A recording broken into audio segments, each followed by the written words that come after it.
इन तस्वीरों में आप जिन डॉक्टरों को देख रहे हैं, ये हैं वो डॉक्टर्स जिन्होंने अपने जीवन का एक ऐसा केस सॉल्व किया जिसकी किसी को उम्मीद नहीं थी कि एक नन्ही जान बच पाएगी। मगर कहते हैं कि चिकित्सक भगवान का रूप होते हैं, और इसी कड़ी में हम आपको सुनवाने जा रहे हैं एक नन्हे बेबी की ज़िंदगी के एक ऐसे केस की कहानी जिसे सुनकर आप भी हैरान हो जाएंगे।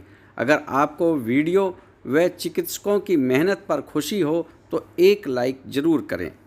जैसे एक स्टोरी जो अभी मैं आपको बताना चाहूँगी कि एक बच्चा था, पूरे टाइम पे पैदा हुआ था। तो देखिए, एक तो क्या होता है, जो प्री टर्म बच्चों को ज़रूरत पड़ती है नर्सरी की, कुछ जो पूरे टाइम पे बच्चे पैदा होते हैं उनको भी कई बार कुछ कॉम्प्लिकेशन हो जाती है और नर्सरी में रखने की ज़रूरत पड़ती है। तो ऐसा ही एक बच्चा है, बेबी ऑफ प्रियंका, जो पूरे टाइम पे पैदा हुआ था, बट उसको पैदा होते ही सांस की परेशानी हो गई थी।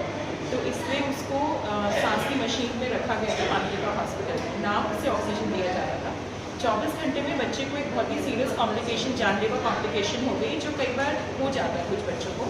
जो फेफड़े की हवा है वो निकल के बाहर आ गई थी, तो उस कारण से बच्चे का फेफड़ा पूरा कोलैप्स हो गया था। तो डॉक्टर रविंदर ने उस चीज़ को डिटेक्ट करके, जो यहाँ के न्यूरोलॉजिस्ट हैं, उसको फटाफट वेंटिलेटर पे डाला और वो हवा को निकालने के लिए उन्होंने ट्यूब में डाली। बट फिर भी वो बच्चा इम्प्रूव नहीं हुआ था, जो फेफड़ा कोलैप्स हो गया था वो खुल नहीं रहा था।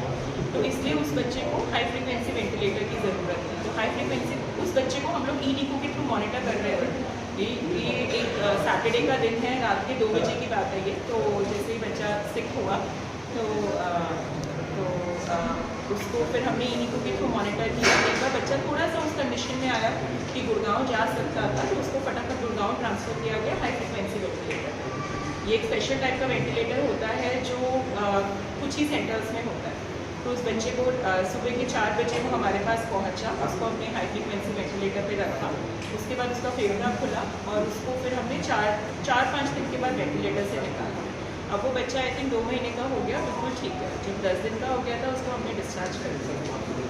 तो बच्चा रात के 12 बजे बीमार हो गया, उसको न्यूमोथोरैक्स हो गया था, जिसमें जो फेफड़े की हवा है वो निकल के बाहर आ जाती है। तो उसका जो फेफड़ा है वो बिल्कुल बंद पड़ गया था। उसको डॉक्टर रविंद्र ने फटाफट वेंटिलेटर पे डाला, एक ट्यूब डाल के उस हवा को निकाला, बट उसका फेफड़ा खुल नहीं रहा था।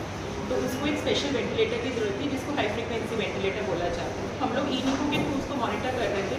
जैसे भी डॉक्टर रविंद्र ने उसको 2 बजे के आसपास, वो बच्चा थोड़ा रात के 2 बजे थोड़ा सा बच्चा स्टेबल हुआ कि वो गुड़गांव तक का रास्ता सह सकता था। तो फिर उसको गुड़गांव, हमारी एम्बुलेंस आई, गुड़गांव लेके गई और फिर हमने हाई फ्रिक्वेंसी वेंटिलेटर पे डाला।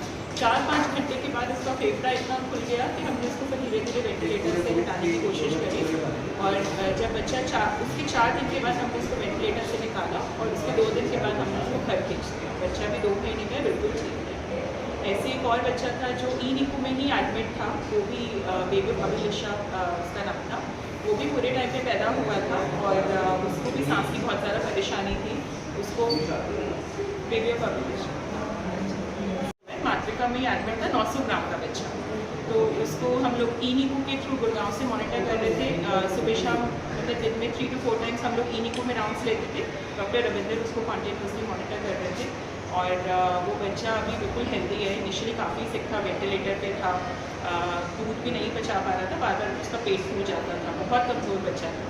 बट बच्चे में भी बहुत ज़्यादा ताकत थी। बच्चा भी बिल्कुल अच्छे से लड़के वेंटिलेटर से निकला, दूध भी पचा रहा है और अब घर डिस्चार्ज हो गया। तो आप इसे क्या मानते हैं, टेक्नोलॉजी का वो मानते हैं या किसी डॉक्टर की उसमें?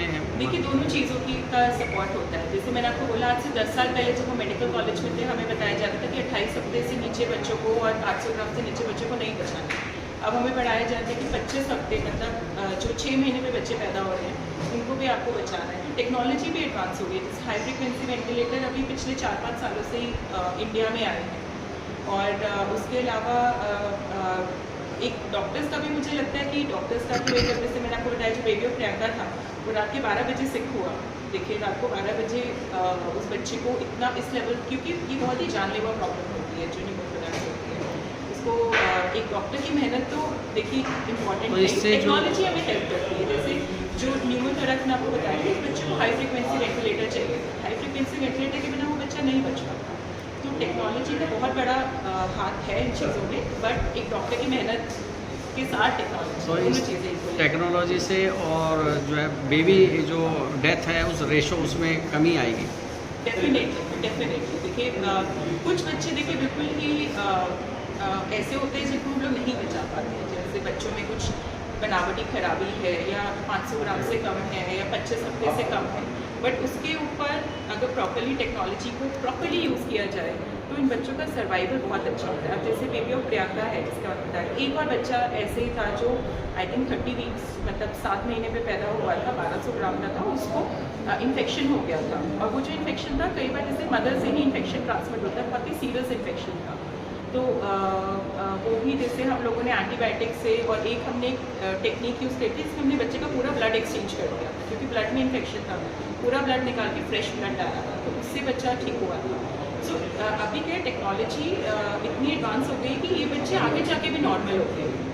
मतलब देखिए एक तो होता है बच्चों को बचाना, एक होता है बच्चों को आगे अच्छा जीवन देना, क्योंकि पहले क्या होता था कि ये बच्चे आगे जाके विकलांग बनते थे, पर अब ये बच्चे बिल्कुल न्यूरोलॉजिकली नॉर्मल होते हैं, जब 2 साल के होते हैं बिल्कुल नॉर्मल होते हैं।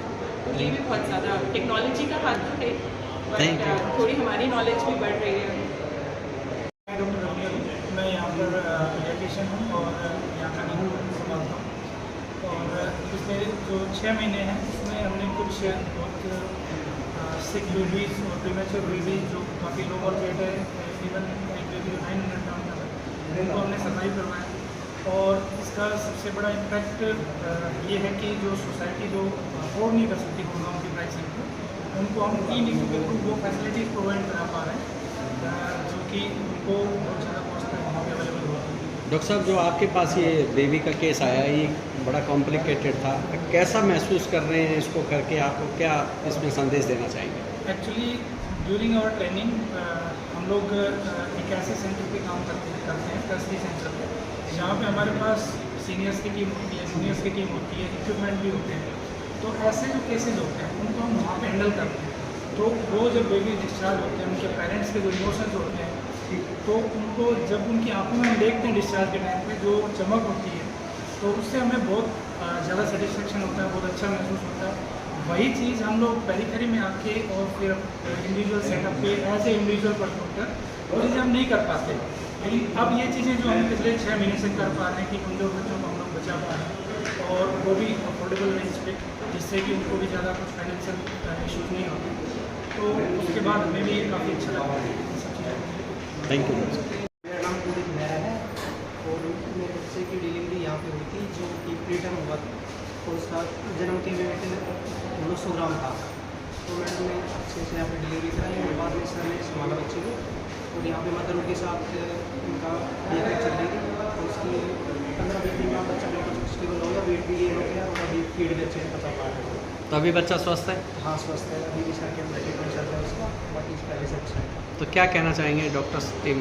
ये एडवांस फैसिलिटी है, काफ़ी अच्छी है यहाँ के हिसाब से, काफ़ी अच्छा इम्प्रूवमेंट अच्छी हुई है। और जो फैसिलिटीज़ नहीं है आसपास यहाँ पे दी जा रही है, गुड़गांव से जो टीम है यहाँ काफ़ी अच्छी फैसिलिटी है। डॉक्टर्स उसके लिए क्या? डॉक्टर्स तो सबसे पहले हैं, उन्होंने मेहनत करके उन्होंने बताया कि भाई काफ़ी अंडरवेट आपका बच्चा, लेकिन आपको घबराने की जरूरत नहीं है, कहीं जाने की जरूरत नहीं है, हम यहीं पे उसको स्टेबल कर सकते हैं और हमारे पास आगे से भी अच्छी फैसिलिटी मिल रही है। ये काफ़ी अच्छी चीज़ है, खुशी दी है डॉक्टर। हाँ जी। Good morning everyone. I am Dr. Manisha. I am working gynecologist at the Mantrika Hospital. और मदरहुड का जो ये इनिशिएटिव है ये हमारे लिए स्पेशली लाभकारी है, क्योंकि मेरे पास मोस्टली डिलीवरी के पेशेंट्स आते हैं। तो पहले जो इस तरह के डिलीवरी के पेशेंट्स आते थे जो बहुत कॉम्प्लिकेटेड होते थे, हाई रिस्क होते थे, बच्चे लो बर्थ वेट होते थे, तो हम बड़े, क्योंकि यहाँ पर हमारे पास इतनी फैसिलिटीज़ नहीं होती थी, कई बार हमें लगता था कि न्यूनेटोलॉजिस्ट की बहुत ज़्यादा ज़रूरत होती है, तो हम भेज देते थे कि कोई बात नहीं, आप गुड़गांव की तरफ जाइए। कई बार कुछ लोग अफोर्ड भी नहीं कर पाते थे और इसलिए बच्चे लूज भी हो जाते थे। लेकिन अब क्योंकि मदरहुड के साथ हमारे ई-नीकू का कोलैबोरेशन है और हमारा न्यूनेटोलॉजिस्ट का बेसिकली एक बहुत अच्छा हमें एक ओपिनियन मिल जाता है, वो हमें मैनेज करने में, कॉम्प्लिकेटेड बच्चे भी हेल्प करते हैं। तो अब मैं बहुत कॉन्फिडेंस के साथ बहुत हाई रिस्क पेशेंट जिनमें बच्चे बहुत कमज़ोर होते हैं, 1 किलो से भी कम वजन के बच्चों को कॉन्फिडेंस के साथ ले लेते हैं कि हाँ हमारे पास एक सपोर्ट है, तो हम आराम से उसको एक सक्सेसफुल आउटकम देते हैं। सो मैं गुंजन, मैं फैसिलिटी डायरेक्टर हूँ मदरहुड हॉस्पिटल सेक्टर 57 गुड़गांव में। एंड मैं सब पूरी टीम को, मैथ्रिका की पूरी टीम को थैंक्स बोलना चाहती हूँ। ये अपॉर्चुनिटी दी हमें कि हम यहाँ पर ई-NICU सेटअप कर सकें और बच्चों को ट्रीट कर सकें। आइडिया यही था कि हम बच्चों को वो ट्रीटमेंट पहुँचा सकें हर जगह जहाँ पर वो अफोर्ड नहीं कर सकते। So thank you so much Matrika hospital for helping us out to get this opportunity. Doctor Ravinder, doctor Manisha ma'am, doctor Shaily हमारे साथ वहाँ पर। सो एक बहुत अच्छा रिलेशनशिप बन गया है, एक बॉन्ड भी बन गया है, साथ में एक कोऑर्डिनेशन बहुत अच्छी बैठ गई है कि यहाँ से बच्चे वहाँ जाना या वहाँ से यहाँ पर वापस आकर ई-NICU में एडमिट होना, everything is taken care, seamless movement है। देखिए मैम, बच्चे को बचाने के लिए हर पेशेंट पूरी मदद करता है, पूरा पैसा खर्च करता है, तो क्या कहीं उसमें रियायत है या मतलब कॉस्टली रहता है खर्च? देखिए, जब हम बच्चे को एडमिट करते हैं NICU में, किसी हॉस्पिटल के NICU में, या अगर किसी बच्चे को हम वही फैसिलिटी अपने कैमरा के थ्रू दे रहे हैं, उसमें एक बहुत फ़र्क पड़ जाता है। यहाँ पर बच्चा अगर रेवाड़ी में पैदा हुआ, उसके पेरेंट्स रेवाड़ी में हैं और सब कुछ रेवाड़ी में, उनका सपोर्ट सिस्टम रेवाड़ी में, और यहीं पे बच्चा ट्रीटमेंट, उसको बेस्ट ट्रीटमेंट भी मिल रहा है, वहाँ से यहाँ का ट्रीटमेंट मिल रहा है। मतलब तो आप ही बताइए कि इसमें बच्चे का कितना पैसे में कितना बेनिफिट है। यही चीज़ हम लेकर आए हैं, ई-NICU यही चीज़ में हेल्प कर रहा है। Thank you.